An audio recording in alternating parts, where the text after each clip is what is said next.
Hello and welcome to Rathods IAS Academy. Today in this session, we are going to see very important articles that appeared in our today's newspaper. Because of some family emergency, I am recording this video by using this laptop. Today and even Monday, I will be recording by this method. From Tuesday onwards, we are going to see as usual on digital panel. We are going to discuss this news analysis in our class itself. I hope you will try to understand my situation. I don't want you to stop this reading of in current affairs like that. So I don't want to be very consistent, and even I am also expecting the same thing regarding this from you guys. I hope you students can understand about my situation, and I hope you will encourage me to do such more videos. Okay, first of all, let us see the topics of the day. Before saying the topic, actually I want to make a small announcement. We in our academy, we are launching a new batch for GS Prelims cum Mains Foundation from 26th of this August. From 26th of this August, we are going to launch a new batch, and for this batch, already admissions are going on. We are providing this course both on online and offline, guys. So if you have any queries regarding this course, you can contact us on this number 8074765513. Don't miss this, guys. Okay, please do text on this number in WhatsApp also, so that we'll try to resolve the issue, or we'll try to solve your queries. Okay.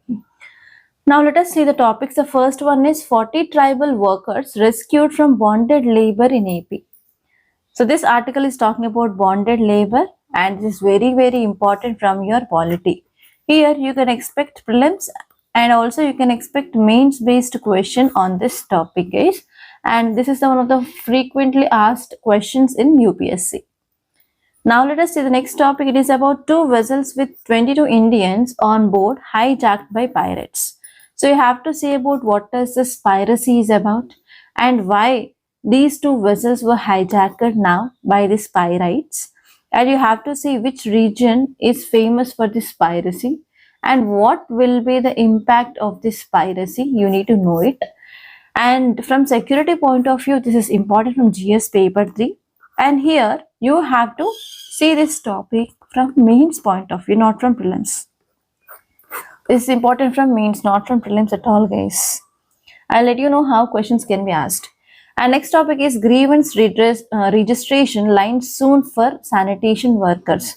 So here you have to see who are the sanitation workers, and here you have to see what are the grievances which are there for this sanitation workers, and you have to see what is this registration portal is about, and what is the impact of it. So whenever you are writing any answer related to e-governance, and it is one of the repeated theme of UPSC in governance from GS paper 2, guys. So from that point of view, you have to see, and you have to see what are the laws which are protecting the sanitation workers from polity point of view from GS paper 2. There you can see even articles, etc. And next article is saving faces. Use of facial recognition equipment at protest sites is worrisome. So as you all know that student protest happened in Delhi in this Jantar Mantar region, and you know what are the reasons why the students they started protest, and to control that law and order issue, police use different methods. In that they even used this facial recognition equipment to identify the people. So this article is important from science and technology from GS paper 2. So here you have to see which kind of technology they used, and you have to see why they used, and you have to see what is the impact of using of such kind of equipment. And next topic is noise and noise. India must enforce noise pollution regulation uniformity and consistently. This article is talking about noise pollution, and this article is very important from GS paper 3 under environment and ecology. Why? Because from environment and ecology, there will be one question every year, even either in prelims or mains related to pollution, pollutants, etc. From that point of view, you have to see this article. So these are some important topics that we are going to discuss. Apart from this, I didn't find anything that much important, and there are some articles on which we already had discussion in earlier class. I don't want to waste your valuable time. That is the reason which is important and which is relevant. We are going to see that in this class. Okay, now read out the title, guys. It says 40 tribal workers rescued from bonded labor in which state? AP. So first you have to see what exactly is this bonded labor, and you have to see what are the articles which are present in our constitution which protects this bonded labor, and even you have to see what are the laws and acts which came up by the government to protect these people. So these are the things that you have to see from bonded labor point of view, and even you have to see what are the reasons why this bonded labor is still persistent in our society, and what will be the impact of this bonded labor, and you have to think about what are the measures can be taken to control this bonded labor. So if there is any question related to bonded labor in prelims, they will try to frame 3 to 4 statements and they will ask you which of the above are correct or incorrect. Or else we have this assertion and reasoning based question. So they'll give you assertion, reason, and they will ask you to identify whether these two are right or not, whether reasoning is exactly the explanation part of this assertion or not. Like that they will give you a question. And apart from this bonded labor, we have child labor, we have human trafficking, like that. So which are the articles talking about it? We have rights against exploitation, right? So UPSC can ask you a prelims based question again related to this rights against exploitation as well. So in all these ways you may get a question.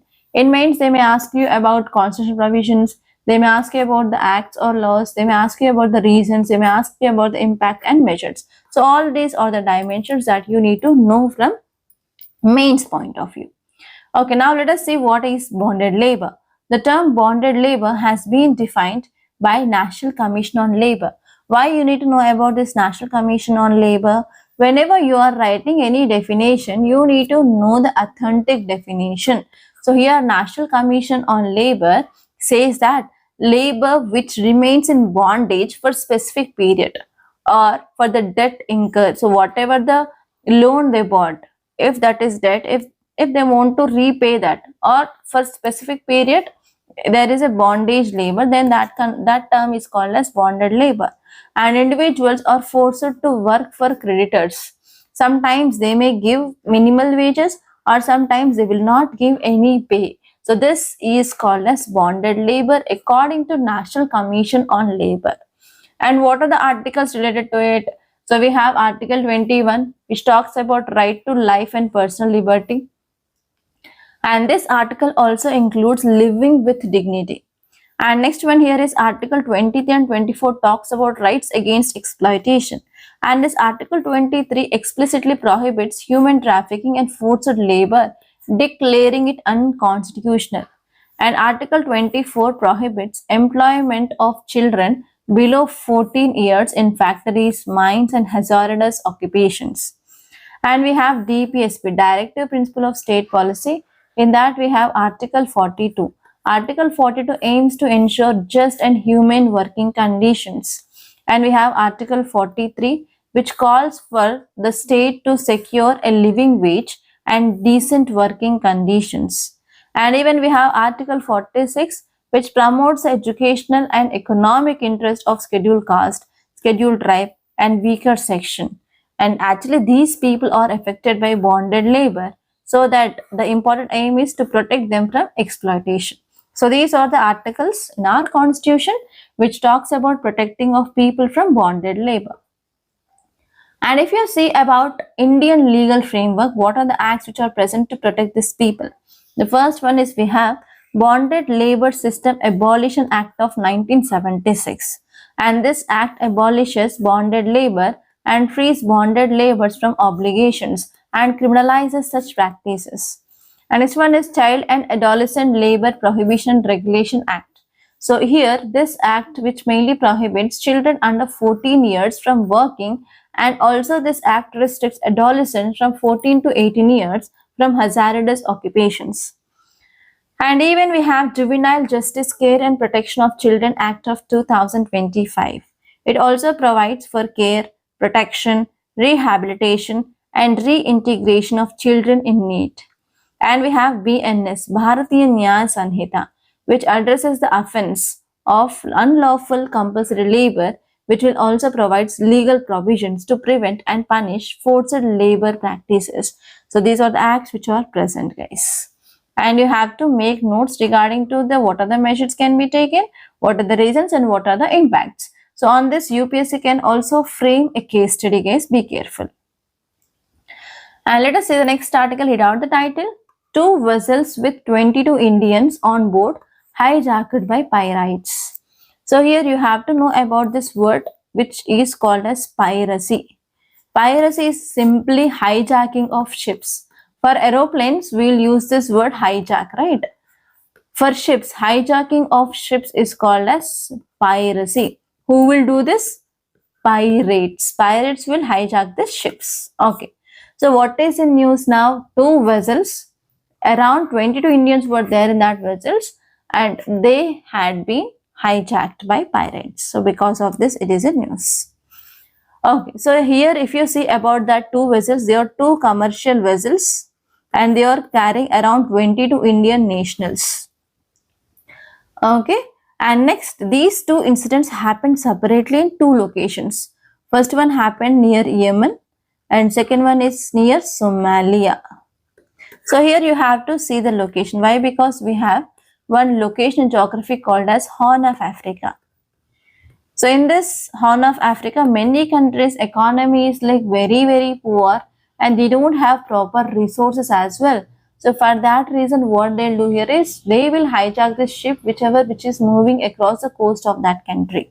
So here you have to see about the countries which are part of Horn of Africa. Please let me know which countries are there. Once there was a question in this UPSC, they asked, consider the following countries and which of the countries are part of this Horn of Africa. Like that also, you can expect a prelims based question. And here you have to see what are the reasons for the piracy, what happens because of this piracy, and how we are controlling this piracy, how we are ensuring maritime security. Because in yesterday's class also we discussed about an article related to maritime security pact between India and Japan. So here again, today there is one article related to piracy or maritime security issue. So why we need to have that kind of agreements with different countries is to protect maritime security. This is one example you can interconnect and you can write. Okay. Now let us see in detail. This article is saying that two vessels with 22 Indians on board were hijacked by pirates of Yemen and Somalia. Because of this, it is in news. Now let us see what are the key factors that led to this piracy. You need to know this. So if you see the key contributions, first important reason here is there is regional instability in this West Asia region. As you all know that US and Iran, they are in war. One country is attacking another country, and recently the ceasefire had been brokered by Pakistan, had been failed. So again, what happened? Across this Red Sea, Strait of Hormuz, Bab el Mandab, we have these issues, right? So because of this, what happened? Because of this conflict in this West Asia, there is no proper patrolling in this Somalia, Gulf of Aden and Red Sea region. So because of this, there is increased piracy in this region. That is the first important reason. And next one is ships are rerouted to avoid this kind of conflict zones. So because of this, now ships, they are coming closer to the Somalian waters. That is also one important reason that we need to take into account. And next one is there is weak governance and security on land in the parts of Somalia. And even there are increased economic pressures on coastal communities. Especially they are going for competition of this foreign fishing. So because of this, they do not have proper resources. And next one is favorable sea conditions like delayed monsoons making small boat attackers very easy.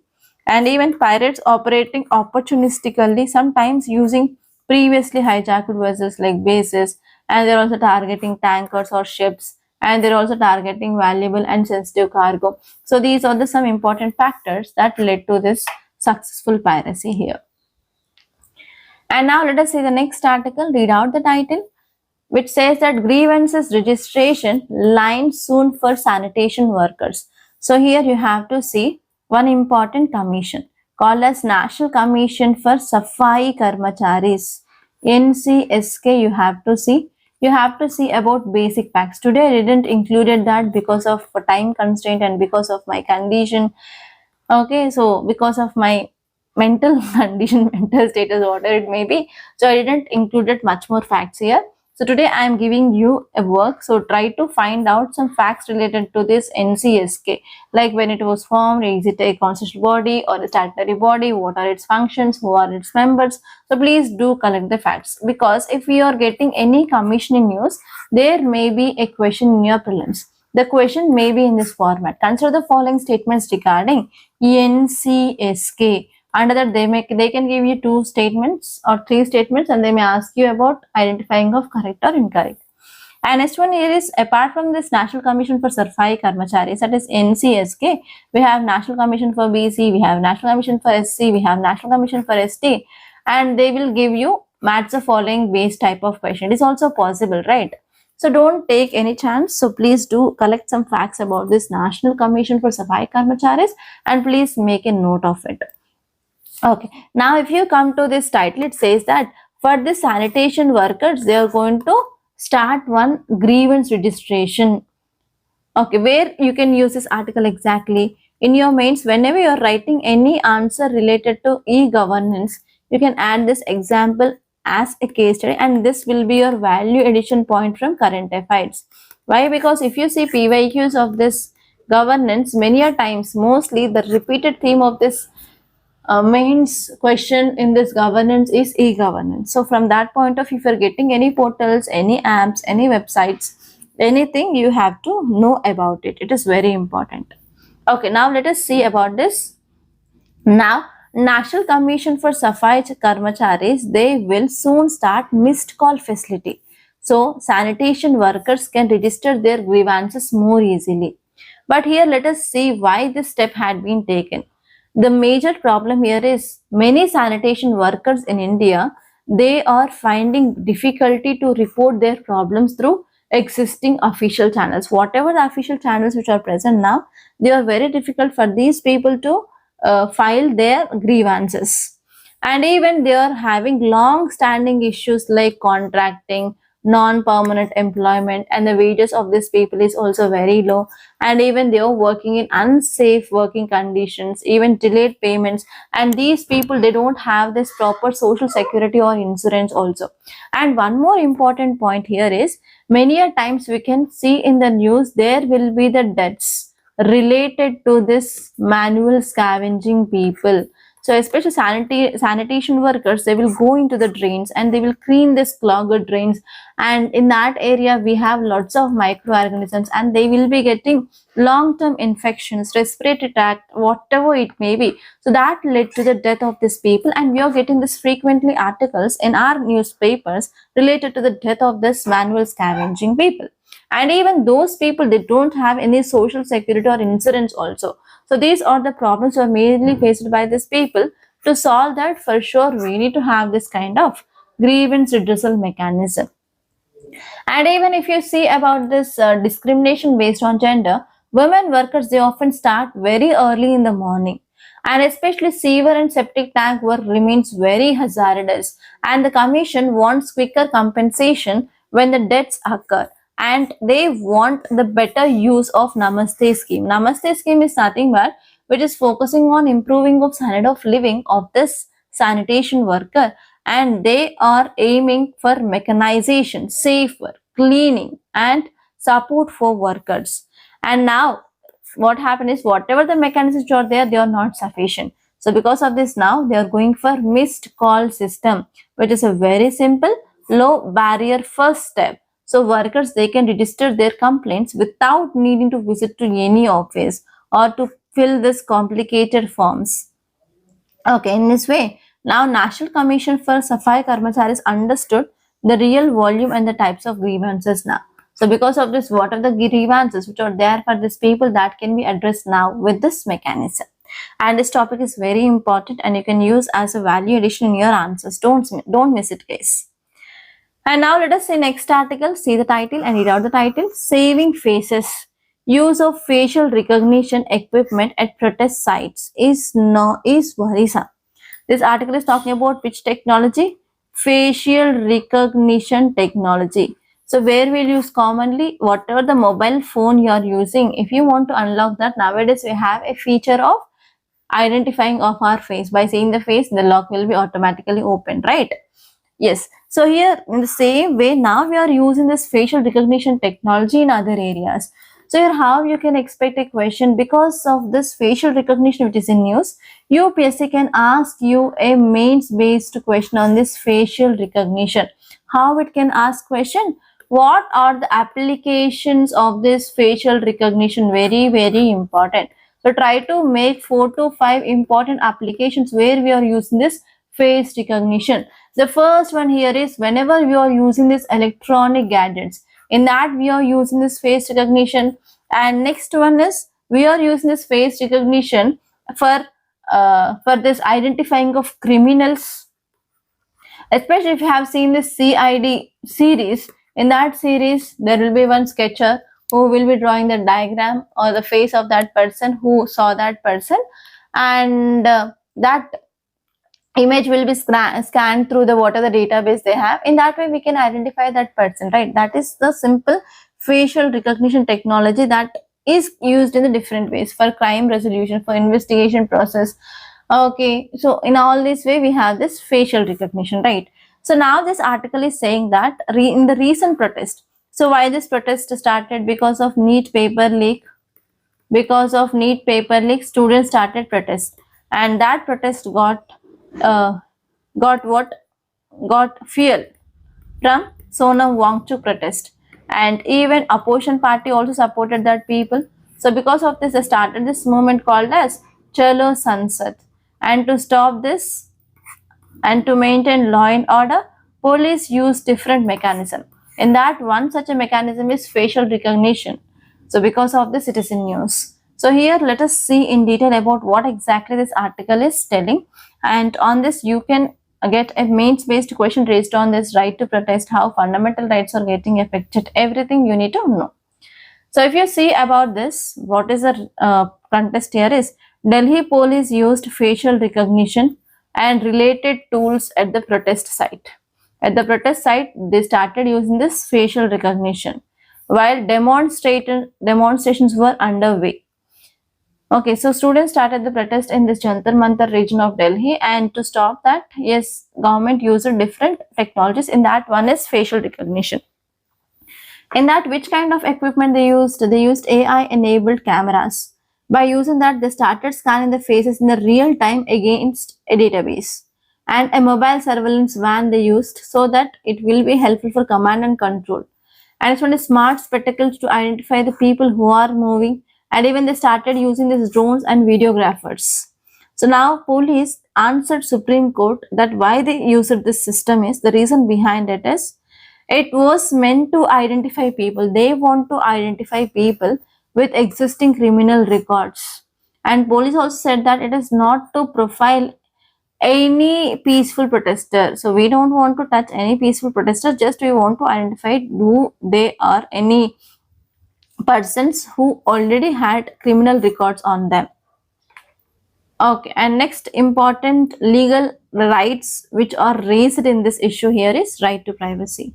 Already you know that in case Puttaswamy versus Union of India case, Supreme Court declared that right to privacy is an integral part of fundamental right. Okay, and any interference must pass its proportionality test also. And even editorial also says that conventional policing could achieve security goals with less intrusion. And Supreme Court also agreed to examine proportionality of this use of facial recognition. And even many petitions have been argued that it is a legal vacuum, and that biometric data of thousands of peaceful protesters, journalists, bystanders were processed and linked to criminal database. So in this way, we are having lots of issues related to this using of facial recognition in this protest. So you may get a question in your mains related to right to protest, what are the issues. Okay, from that point of view, you have to see this article. And now let us see next one. Title says noise and noise. This article is talking about noise pollution. Okay, where we'll study this article? We have environment and ecology from GS paper 3. So from that point of view, you'll see about this topic. Yes, it is very, very important. Why it is important? The reason here is, the first important thing is pollution is the favorite area of UPSC. Many a times UPSC directly asked questions related to air pollution in Delhi, noise pollution, light pollution, etc. And these questions can be asked in both prelims and as well as in mains. Don't think that it is important only for mains. Even the prelims also, many a time they ask question about this air quality index, etc. And even on the decibels also, UPSC asked question in 1980s. Okay, now let us see this article. Why this noise pollution is in news? Now you know we are going to celebrate this festivals. So festival season started. Okay, so here recently, Patna High Court in one famous case called as Surendra Prasad versus State of Bihar case treated that DJ trolleys and loudspeakers as the major source of noise in Patna. In Patna, the major source of noise here is DJ trolleys and loudspeakers. And in February 2025, also court criticized the Bihar State Pollution Control Board for not controlling this problem. And even here, at that time, court asked police to give the reports on permissions to operators and what action they took. But why now it is in news? Because India has already made some laws. So which laws and rules do we have to control this noise pollution? We have noise pollution regulation and control rules 2000. And here court have said that people have a right under Article 21, right to life with personal liberty, that to be protected from unlawful noise. If there is heavy noise, obviously it will be affecting this Article 21 of people. And enforcement of law is usually episodic in nature. So we have short drives and it is not a daily routine. And next one here is this enforcement is unrealistic. And next one is loud noise often comes from ordinary events like festivals, weddings, political campaigns, and religious functions, etc. So for this, officials may hesitate because enforcing limits can also create friction between the communities or voters. So because of all these things, there is a very poor enforcement of laws in our country related to noise pollution. So because of this, what will be the impact? The first one is health and daily life of the people will be affected. So because of this constant high noise, which will affect the sleep, concentration, hearing and well-being of the people, especially silent zones near this hospitals and school is very, very important. And next one is if you are not enforcing the laws on time, obviously it will affect the fairness. Okay, and next one here is limits of court action. High court order is a useful stopgap, but lasting change needs pollution and as well as police boards and local bodies. They have to make consistent enforcement as a habit. It should be not taken into account as one-time campaign. And next one here is national picture. So even we can see the similar kind of gaps which are existed across India related to monitoring works that shows many stations regularly exceed this legal limits and even fines are not imposed properly. So these are the problems, and this says that yes, we need to enforce this rules related to noise pollution across our country uniformly, guys. So try to think about what is a noise pollution. So what is a bearable sound and how many decibels which cannot be tolerated by humans, how many decibels, and what are the reasons for this noise pollution, and you can see what is the impact of it. And next you can see like what can be done, what kind of measures you can take. So all these things that you have to remember. On this, UPSC can also frame a case study in ethics point of view also. And now let us see the prelims practice questions. The first one is about Bonded Labor System Abolition Act of 1976. The first one is it abolishes bonded labor system and liable to repay bonded debt stands extinguished. Agreements, customs or instruments requiring a person to render bonded labor become void. So in this question, all these three statements are correct. Answer is D, 1, 2 and 3. And now let us see the next question. Question is with reference to bonded labor itself, and they gave articles and acts. Article 23 of the Constitution prohibits forced labor. Bonded labor can constitute a form of forced labor. Bonded Labor System Abolition Act 1976 deals with abolition of bonded labor. Which of the statements given above are correct? So all these three statements are correct and answer is 1, 2 and 3. And one more thing guys, from 26th of this August, new batch for prelims cum mains foundation is going to be started. And the key features are daily 5 hours of classes, daily answer writing practice with revision test. We'll provide you the material for GS and as well as current affairs separately. Okay, and the duration is 10 months and you will be having validity of 2 years. And if you have any doubt, you can directly come to my cabin and you can clear your doubts guys. Okay, and if you want to join, so please do contact us on this number. Don't forget 8074765513, and you can text on this number also.